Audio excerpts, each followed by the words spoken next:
An important week for NASA gets underway. The astronauts aboard the Space Shuttle Discovery are making their third and final spacewalk of their mission this morning. And later in the week, President Obama is scheduled to discuss the future of America's space program at the Kennedy Space Center. Joining us now with more on this week's events is CBS News space consultant Bill Harwood. Bill, good morning. Hey, good morning, Michelle. So tell us about this latest spacewalk. What are they trying to accomplish up there?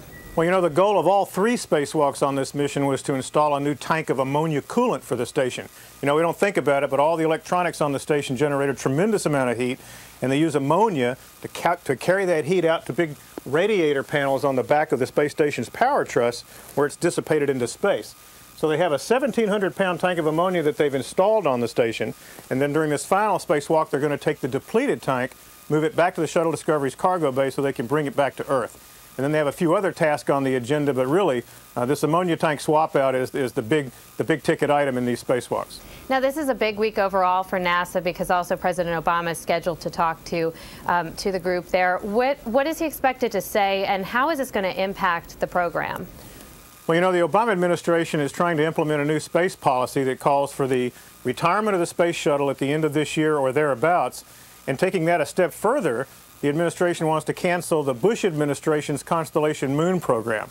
And between the two of those, that really is manned spaceflight in this country. He wants to encourage the development of a private sector launch industry so that private companies then would ferry astronauts to and from low Earth orbit. And then he wants to give NASA an actual budget increase to develop new technologies that could be applied down the road for moving out of Earth orbit, perhaps to the moon, perhaps to nearby asteroids, eventually on to Mars. The critics of this program obviously are very upset because they see it as a step back from manned spaceflight in the near term. The U.S. is going to have to rely on Russian Soyuz rockets to carry people to and from the station until these commercial ventures come online. And more important, I think, to the folks in the NASA community is the cancellation of Constellation with nothing put in its place. There's no new target, there's no timetable to replace that moon program, so it's kind of open-ended as to where the United States might ultimately go in space. How is it that we're hearing about a budget increase, but then we're also hearing that there's a chance that there could be jobs lost? How do you reconcile both of those? Well, you know, this goes back to 2004 when George Bush decided to cancel the shuttle program, or retire it, I should say, at the end of fiscal 2010. Now, at that point, in January 2004, when he decided to do that, that meant that roughly 7,000 jobs at the Kennedy Space Center would eventually be lost.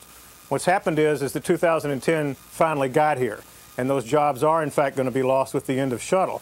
What's the new wrinkle here with the Obama administration's budget is the cancellation of the Constellation program as well.